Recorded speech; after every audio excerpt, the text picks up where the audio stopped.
Did I not obey your every command? Faithfully I have followed you. Trials and sufferings I accept gladly on your behalf.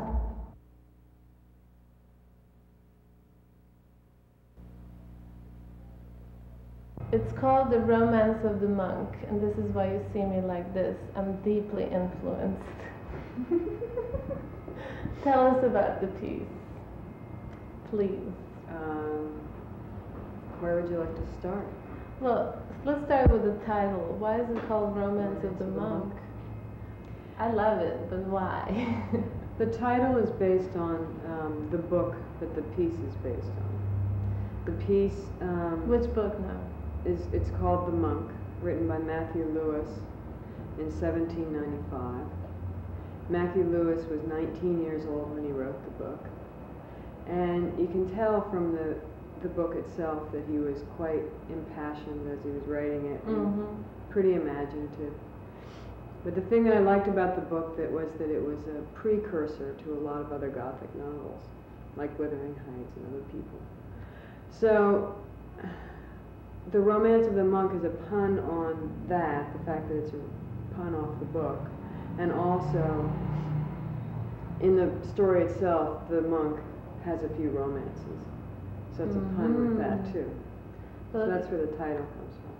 And I always believe that there's something deeply erotic about Christianity, and not being able to do it is actually, I mean, who's more obsessed with sex than monks? And right, I mean, that's the thing. It's those things which are the most taboo, which seem to become the most provocative, maybe.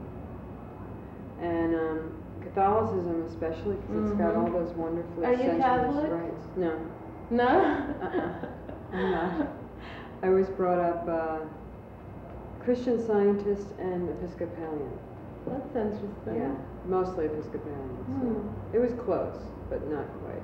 Not we didn't that get to confess. Okay. So I missed that part. I know. I'm still not absolved. I'm upset. No, but wait a second. There was the few parts that I caught. I came in at a moment when it was quite violent, and it really stuck in my memory. This monk raping a girl and then confessing, "Oh, I just followed your orders, Lord." And I just was so shocked that really, because you had no two ways about it, you just went all the way with it. Yeah. Well, actually, I didn't follow the story verbatim because I decided that I didn't like the story all the way. Obviously.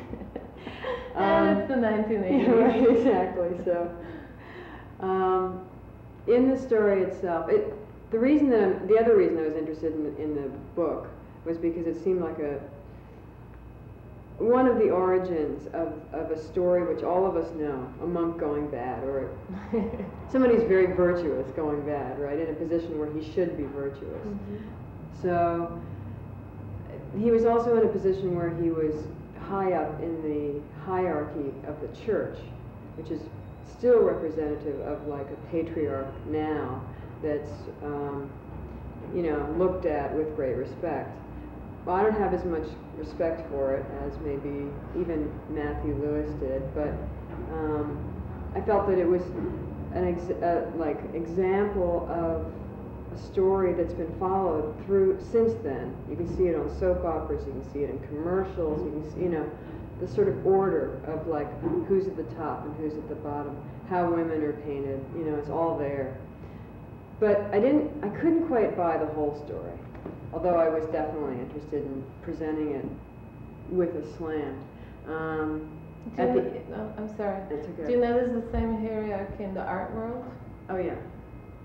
Oh yeah. It's everywhere. That's why I was interested in it, because I figured this one is pretty obvious and everybody knows about it.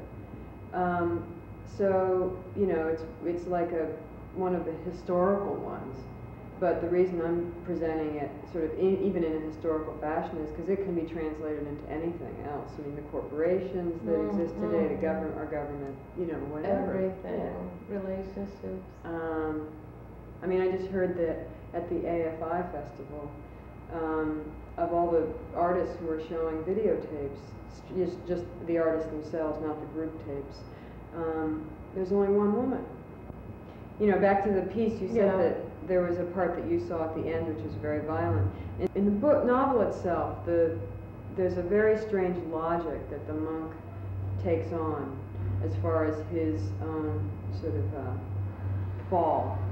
And he starts coming up with a rationale that tries to explain every step of his sort of debauchery, or whatever you want to call it. And it's a rationale where he's putting the blame aside from himself. He's putting it on either the women around him or even God himself. The devil. The devil, you name it. The piece itself does have a lot of violence in it, and I suspect that that's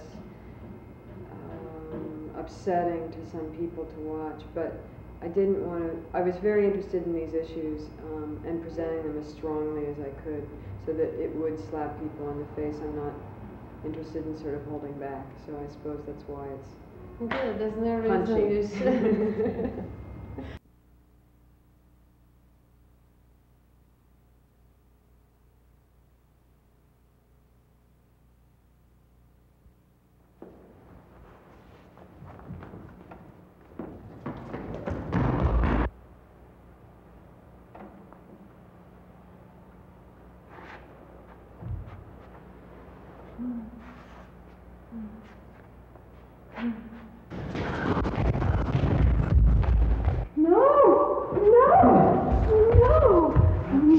Quiet. Let me go!